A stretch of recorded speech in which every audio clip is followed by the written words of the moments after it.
Salut, c'est Vince, j'espère que tu vas bien. Aujourd'hui, je voudrais te faire une petite vidéo un peu particulière. Je voudrais te donner mes 7 raisons pour lesquelles Logic Pro, c'est mon logiciel de référence pour faire de la MO, pour produire ma musique. Lemusicien.fr, oulala, c'est sexy. Alors évidemment, le matériel et puis les questions des marques et puis de ce qu'on utilise nous personnellement, c'est un truc qui a tendance à soulever les passions. Du coup, forcément, là je parle de ce que je connais finalement le mieux depuis ma petite fenêtre, ma petite expérience de production. Voilà, c'est une douzaine d'années, on va dire, à faire ça vraiment de façon assez intensive. Et du coup, j'ai essayé pas mal de choses, mais malgré tout, voilà, j'ai eu quand même une grosse claque quand j'ai découvert Logic 9, quand je suis passé sous Mac, ni plus ni moins en 2010. Et puis que voilà, j'ai découvert le Logic 9. Avant ça, j'avais testé du Cubase, du Ableton, que je connais quand même bien, j'ai fait pas mal de choses sur Ableton Live.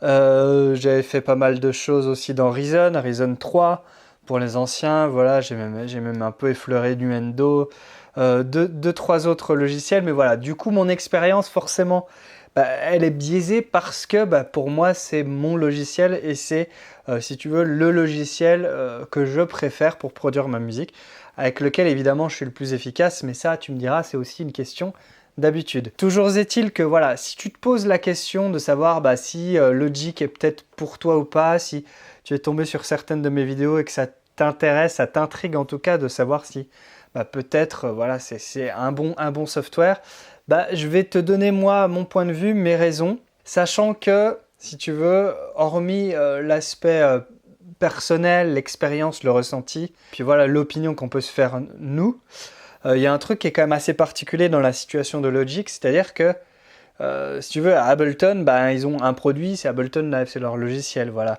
Reason, bon, ils ont deux, trois autres trucs, mais voilà, le fer de lance de Propellerhead, c'est Reason. Et ainsi de suite, si tu veux. Et du coup, pour Apple, Logic, c'est rien, c'est une goutte d'eau, c'est presque un petit cadeau qu'ils font aux professionnels pour les garder un peu sur leur plateforme, de la même manière que Final Cut. Mais si tu veux, c'est des logiciels professionnels, il y a plein de professionnels qui les utilisent, qui sont de super qualité, on va voir ça juste après. Mais si tu veux, Apple n'en parle quasiment jamais, il n'y a pas de com, il n'y a pas de... Voilà, il n'y a pas de communauté, on va dire, créée par la marque autour de ça. Alors bien sûr, il y a le forum d'aide d'Apple, mais qui est un peu pérable, mais si tu veux, toutes les ressources, en fait, c'est des utilisateurs qui eux-mêmes les ont créées. Il y a le mec, notamment, qui a créé le bouquin de la certification Apple, le fameux, voilà, qui lui a un super forum en anglais qui s'appelle Logic Pro Help. Mais voilà, si tu veux, c'est quand même un peu particulier comme situation pour un logiciel, pour un outil, pour une marque, ni plus ni moins, parce que voilà, c'est vraiment, en termes de chiffre d'affaires, ça représente rien du tout, si tu veux, pour Apple, voilà, c'est de la monnaie, quoi. Donc, forcément, Apple s'intéresse plus à vendre des iPads, à vendre des téléphones, à vendre des montres, un petit peu d'ordinateurs. Et du coup, si tu veux, mettre en avant toutes les qualités de leur logiciel, ils le font pas. Il n'y a pas vraiment de, voilà, il n'y a pas de partenariat. Ils font pas de partenariat avec, je sais pas, des gros influenceurs, etc. Donc, si tu veux, c'est microscopique. Alors, heureusement, il y a une chose, je ne suis pas sûr à 100%. Si toi, tu sais, n'hésite pas à me le confirmer. Même si tu veux, il y a quand même le gros de l'équipe d'origine, puisque Logic, à la base, s'appelait Imagic. C'est un vieux logiciel de son et qui a été racheté par Apple du coup, mais je crois qu'une grosse partie de l'équipe de base continue en fait de travailler sur Logic. Donc si tu veux, ils n'ont pas non plus complètement, il n'y a pas eu complètement de cassure et je pense que c'est d'ailleurs pour ça que le logiciel est toujours d'aussi bonne qualité, mais c'est encore à vérifier. Ok, maintenant que j'ai fait cette longue introduction, je vais te présenter maintenant brièvement toutes mes raisons pour lesquelles je trouve que c'est un putain de super bon logiciel et que tu devrais le tester. Je donne mes raisons, si tu veux, sans ordre de préférence. Voilà, donc c'est un peu comme ça qu'elles sont venues. Le premier, c'est des questions d'interface et d'intuitivité. Moi, je trouve que ce soit GarageBand ou Logic, c'est hyper intuitif de s'y retrouver. Alors que c'est quand même souvent des usines à gaz, tu vois. Par exemple, je pense à Ableton, que je connais quand même vraiment beaucoup, j'en ai quand même beaucoup fait sur Ableton. Voilà, il y a les deux modes, le mode scène, le mode arrangement. Alors c'est une des forces aussi d'Ableton, hein, je ne vais pas enlever, il y a plein de bonnes qualités à ce logiciel-là d'ailleurs. Mais si tu veux, par exemple, rien que ça, ça peut un peu être confus. Voilà, se comprendre que la table de mixage en fait dans Ableton, bah, c'est le mode scène, c'est des trucs, c'est un peu space. Il y a des choses comme ça, on s'y retrouve, je trouve, un peu moins. Il y a d'autres logiciels, je sais que Studio One est très bon à ce niveau-là, je ne l'ai pas essayé, je ne le connais pas, donc je ne pourrais pas en témoigner, mais moi je trouve que si tu veux, une des grosses qualités d'Apple, on va dire, c'est quand même de faire des objets, des objets technologiques qui soient simples à utiliser. Certains diront simplistes, trop simples, trop bloqués, trop verrouillés, ceci, cela. On s'en fout, ce qui compte, au final, c'est l'expérience de l'utilisateur. Et je pense qu'en termes d'expérience utilisateur, ils sont quand même assez calés là-dessus, ils ont une grosse expérience justement là-dedans, et ça se ressent, je trouve, dans ce logiciel qui est quand même relativement bien foutu de base. C'est pour ça qu'il y a très peu d'options, notamment pour le customiser et tout, parce que en fait, il est très bien comme il est, on va dire d'un point de vue esthétique et d'un point de vue, si tu veux, d'organisation. Évidemment, il y a plein d'options cachées, etc.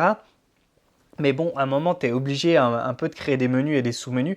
Sinon, évidemment, bah, voilà, tu t'en sors pas. Mais je trouve que c'est quand même assez important et c'est un gros plus selon moi, parce que tu passes quand même beaucoup de temps dans un logiciel. Tu passes des jours vraiment littéralement à passer ton temps comme ça dans une interface. Donc, il faut quand même que ce soit assez clair, assez intuitif et qu'il y ait des choses quand même qui te facilitent la vie. Et je trouve qu'à ce niveau-là, bah, voilà, c'est quand même relativement ergonomique. Tu me diras, encore une fois, c'est peut-être de l'ordre du ressenti, oui, sans doute, mais de ma petite fenêtre, moi je trouve que c'est quand même l'un des logiciels professionnels le plus intuitif. Alors maintenant, parlons un petit peu du contenu. D'abord, il y a des plugins de super qualité. Si tu veux, Logic a une énorme force, c'est qu'en fait, il contient tout ce dont tu as besoin pour produire de la musique de qualité professionnelle réellement, sans rien rajouter en fait. C'est ça qui est incroyable. Tous les plugins voilà, dont tu as besoin, ils sont dedans, notamment des compresseurs vraiment de très bonne qualité. Hein. Voilà, ça fait quand même pas mal l'unanimité chez la plupart des utilisateurs. On a aussi les nouveaux EQ, les vintage EQ, qui sont voilà, des émulations, on va dire, qui ressemblent un peu à des plugins style Waves, etc. Qui sont pareils de bonne qualité, de très belles reverbs, de très bons delays, notamment le delay designer qui te permet vraiment de créer tes propres delays, plus tout le reste évidemment, hein, les effets de modulation, voilà, les effets de shift, voilà, plus lamp designer qui te permet de faire un énorme boulot en termes de sound design, d'être hyper créatif. Ça, je t'en ai déjà parlé dans certaines vidéos. C'est voilà, c'est juste assez monstrueux et tout ça, tu l'as de base dans le package fourni. Tu me diras, la plupart des logiciels évidemment fournissent des plugins et si tu veux, un de mes fers de lance moi sur cette chaîne c'est de t'obliger entre guillemets, enfin de t'inciter en tout cas à t'intéresser d'abord à ce que t'offre ton logiciel et la plupart effectivement des softwares voilà, te proposent plein de choses, plein d'outils et la plupart sont de bonne qualité mais je trouve que chez Logic il y a quand même voilà, moi je trouve qu'il y a quand même un petit surplus de qualité que ce soit voilà, la plupart dans les nouvelles versions, si tu veux, les plugins ont quand même des interfaces plutôt sympas, pour la plupart en tout cas.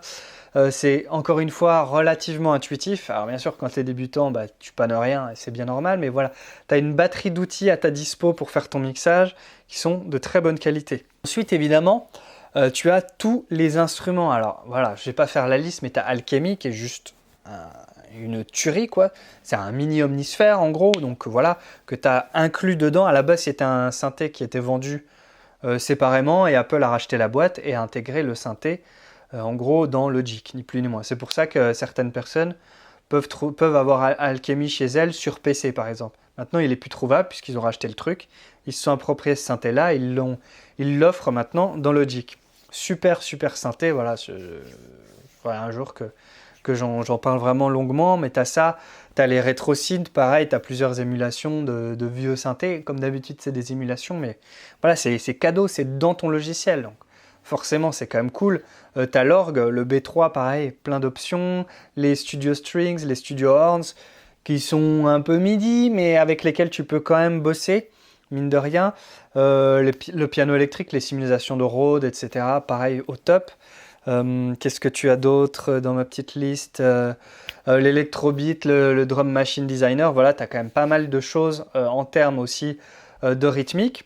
Je parle même pas des Apple Loops, puisque ça rajoute, si tu veux, d'un point de vue créatif, des ressources pareilles qui sont fournies dedans. Ah, voilà, Ableton vient aussi avec des boucles, des samples. Hein. Je parle pas mal d'Ableton parce que c'est vraiment celui que je connais le mieux, à part Logic, si tu veux. Voilà, il y a aussi le sampler hein, qui, pareil, est rempli de samples. Le sampler dont l'interface est proprement scandaleuse et imbitable en 2019. Là-dessus, on est bien d'accord. Mais bon, voilà, une fois que tu as compris les 2-3 options qui nous intéressent, ensuite, bon, voilà, tu fais ta zik avec et puis ça suffit quand même bien assez. Un truc important aussi, et je le mets vraiment dans une catégorie à part, pour moi, c'est le drummer. Le drummer, moi, en tout cas, personnellement, je vois ça vraiment comme une révolution en termes de songwriting. Je connais pas de plugin ou de VST qui fait ça. Il y a plein de VST de batterie qui ont notamment des sons un peu meilleurs en termes de qualité, mais globalement, si tu veux, le drummer de Logic, c'est un espèce de truc de batteur qui mélange un peu, je pense, d'intelligence artificielle. Je connais pas vraiment tous les tenants et les aboutissants, mais tu as quand même comme un pote qui joue vachement bien de la batterie et avec un kit super bien enregistré et qui te joue à peu près ce que tu veux à partir du moment où tu tournes les bons potards et trouves la bonne petite option qu'il veut et il s'adapte à ce que tu proposes comme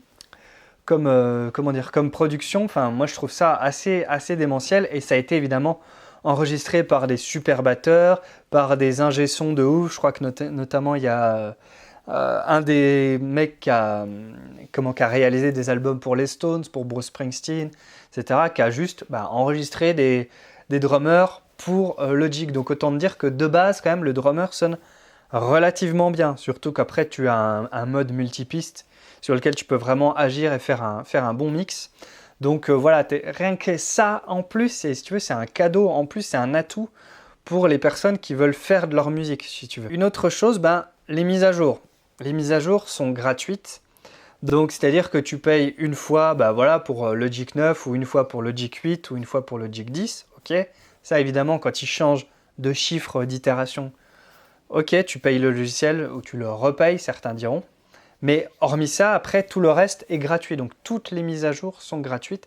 Et dans les mises à jour, c'est pas juste des petites corrections de bugs, c'est, si tu veux, des cadeaux supplémentaires. C'est une nouvelle reverb de bâtard, c'est 3 nouvelles EQ, voilà, type émulation de console, Alchemy, c'est 2 nouveaux drummers, c'est le drummer percussion par exemple.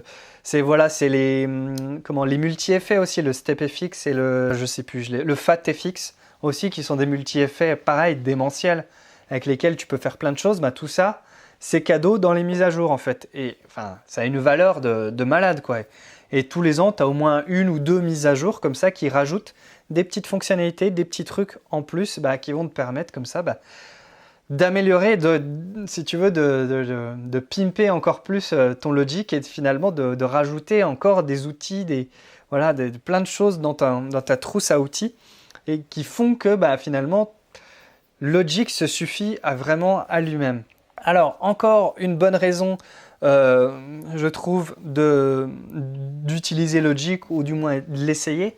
Tu as des bons outils d'édition. Alors je sais que notamment les Abletoniens, dont j'ai fait partie, j'étais un fervent défenseur, un fervent utilisateur. Il y a quand même des choses qui sont super intuitives dans Ableton, je trouve, notamment au niveau de l'édition audio, voilà, du warp et tout. Mais il ne faut pas croire, Logic a pas mal de fonctionnalités aussi à ce niveau-là. Le Flex Time, le Flex Pitch, qui est ni plus ni moins qu'un mini Melodyne gratuit intégré, qui fait bien le café, qui a moins de fonctionnalités, mais qui en même temps est plus simple à utiliser. Qui est largement suffisant pour la plupart des usages en fait. Si tu sais bien te servir du Flex Pitch, honnêtement, tu n'as pas besoin d'acheter Melodyne ou de le récupérer. Voilà. Tu as ça, tu as le Smart Tempo, il y a une foultitude d'options aussi d'édition MIDI, mais qui sont pas mal cachées, je trouve, dans les menus, mais qui, pareil, font bien le café, te permettent aussi d'être plutôt bien créatif. Voilà, c'est quand même une autre logique qui est parfois moins intuitive à ce niveau-là, paradoxalement, tu vois. Je le trouve globalement super intuitif, mais il y a des petites choses qui sont souvent moins intuitives. Et en l'occurrence, peut-être que certaines options d'édition comme ça MIDI, ou audio d'ailleurs, sont un peu moins un peu moins folichon et un peu moins accessible peut-être qu'Ableton. N'empêche que par exemple pour moi le Flex Pitch, je ne sais pas ce que proposent d'autres logiciels à ce niveau-là, mais rien que ça, c'est juste... Voilà, et puis le dernier argument, entre guillemets, hein, après je convainc qui veut être convaincu et puis qui veut essayer, je suis pas... C'est juste, voilà, c'est pour t'aider à faire ton choix éventuellement. Le dernier point, c'est le prix. Le prix, c'est 200 €. Voilà, 200 €, toutes les mises à jour gratos derrière. En termes de tarifs, c'est honnêtement imbattable. Tu ne trouveras pas aussi bien à si peu cher. Alors, évidemment, Logic s'utilise uniquement sur des appareils Apple, sur des Mac. Ok, alors, si tu es un petit peu aventureux, tu peux te monter un Hackintosh. Voilà, c'est un peu illégal, on est un peu dans le flou juridique. Non, c'est illégal globalement, mais voilà. Mais on est plein à le faire. Moi, je l'ai fait. Je l'utilise plus trop parce que il commence à être un petit peu daté. Je pense qu'un de ces quatre, je m'en remonterai version un peu plus compacte sur stéroïdes. On verra. Mais sinon, c'est vrai qu'effectivement, c'est un peu ce qui rejoint ce que je disais au début, c'est que Apple est concentré sur les ordinateurs, sur la vente d'iPad, sur la vente de téléphones principalement. La partie Mac et Pro Users, elle est un petit peu délaissée, en tout cas elle l'a été pendant longtemps. Toujours est-il qu'ils ont quand même continué à fournir Logic et Final Cut, et si tu veux, Logic, si tu veux pouvoir l'utiliser, malheureusement, tu es obligé de te trouver un MacBook, un Mac, un iMac, un ce que tu veux. Et donc c'est un gros frein, mais paradoxalement, c'est aussi un des meilleurs logiciels et qui coûte le moins cher. Donc forcément, voilà, on est là, ok, tu dois lâcher ce 1500 € minimum pour avoir un ordi potable et pour pouvoir te payer Logic. Voilà, ok, sauf que si tu veux une version complète de Apple, sachant que voilà, switcher, passer chez Apple comme moi je l'ai fait il y a 10 ans, ça a plein d'avantages, mais c'est aussi pas mal d'inconvénients. Ça dépend vachement des usages, du ressenti aussi, de ton budget, effectivement. Hein. Mais si tu veux, moi à l'époque où j'ai acheté en tout cas mon premier ordi, il m'avait coûté à peu près le même prix que mon PC Windows que j'avais acheté 5 ou 6 ans avant mon MacBook Pro 2010. Donc bon, voilà, c'est encore une fois, on dit que Apple est très cher et tout. C'est globalement vrai, mais si tu regardes dans toutes les machines haut de gamme que vont faire tous les assembleurs, évidemment, tu vas trouver des machines qui sont globalement au même prix que les Mac. Et non, tout est soudé chez toutes les marques, malheureusement. C'est devenu une mode de merde, voilà, pour la plupart des machines. En tout cas, les machines portables. Donc, pour résumer, il n'y a pas de logiciel parfait, il n'y a que des coups de cœur, on va dire. Et je pense que c'est important de se faire la main sur différentes plateformes, sur différents outils. Je te dis pas de le craquer, mais ça se fait assez facilement. Et je pense que c'est important de faire ses armes et d'essayer de trouver finalement le logiciel qui te correspond le mieux. Moi, je trouve pour mon usage, et c'est fort aussi de mon expérience avec les autres logiciels, mais aussi de la longue expérience que j'ai maintenant sur Logic Pro, que Logic correspond le mieux à mes besoins, à mes usages, à ce que je préfère faire. Voilà, j'ai tous les outils à portée de main et si tu veux, c'est pas pour rien que j'ai composé tout un album dans Logic, uniquement avec les outils de Logic, uniquement avec les plugins de Logic, et il n'y a pas besoin de plus en fait, si tu veux. Donc, c'est à toi de voir, c'est à toi de tester et de voir ce qui te correspond. Pour moi, le choix est clair, c'est Logic. J'espère que ça va le rester encore longtemps. Je ne me vois pas changer de logiciel, même si ça ne m'empêche pas d'en tester d'autres, même si ça ne m'empêche pas, par exemple, de faire plein de choses aussi sur GarageBand, qui est ultra capable, et c'est peut-être un peu ça le mot de la fin, c'est-à-dire que si tu es débutant, que tu as un Mac, te jette pas tout de suite dans Logic, tu as un logiciel gratuit qui est fourni avec ton ordinateur, ça s'appelle GarageBand. Il y a littéralement des tubes qui ont été composés avec ce logiciel, donc ne te sens pas bridé parce qu'il a une mauvaise réputation, comme pouvait par exemple avoir mauvaise réputation FL Studio à une certaine époque. C'est un petit peu, si tu veux, des blagues de geeks et surtout des blagues de gens qui n'utilisent pas ces outils-là et qui ne se rendent pas compte de la qualité, de la puissance de ces outils. GarageBand est un logiciel monstrueux et gratuit. Donc si jamais tu débutes, ne fonce pas tête baissée sur Logic, fais tes armes sur GarageBand et quand tu te sentiras bloqué, quand tu sentiras que tu connais bien ce logiciel, ce sera peut-être l'occasion d'envoyer 200 € à Apple. Ça fera plaisir à Tim Cook et au fantôme de Steve Jobs. Et toi, tu vas passer un énorme cap, mais ça ne sert à rien si tu veux de mettre la charrue avant les bœufs. Fais tes classes d'abord peut-être sur un logiciel un peu plus restreint, un peu plus modeste, mais qui est largement capable et avec lequel tu vas pouvoir prendre plein de plaisir. Et finalement, c'est ça le mot de la fin, c'est faut trouver le logiciel avec lequel on accroche le plus et avec lequel on se fait le plus plaisir parce que du temps, on en passe devant nos machines à essayer de faire notre musique et le but finalement, c'est de simplifier au maximum la démarche pour, si tu veux, se concentrer sur la musique. C'est en ça que je trouve que Logic est un cran au-dessus de la plupart des logiciels que j'ai utilisés. Encore une fois, ça reste mon ressenti. À toi de te faire le tien. Voilà, bon, j'espère que cette vidéo t'aura été utile si jamais tu te poses la question de savoir est-ce que Logic est fait pour moi ou non. Je t'invite maintenant à me dire dans les commentaires, toi, quel logiciel tu utilises et pour quelle raison, hein, pourquoi il te correspond. En fait, ça, c'est vraiment un truc qui m'intéresse beaucoup. Si tu veux aller plus loin et que tu es débutant dans Logic Pro, j'ai créé un petit guide qui s'appelle le Pense-Bête Logic Pro pour bien débuter. Tu as plein de petites astuces, de petits trucs qui vont t'aider à gagner du temps et te mettre, je pense, sur des bons rails. Tu as le premier lien dans la description. Je te laisse, fais plein de musique sur Logic ou sur un autre. Ciao!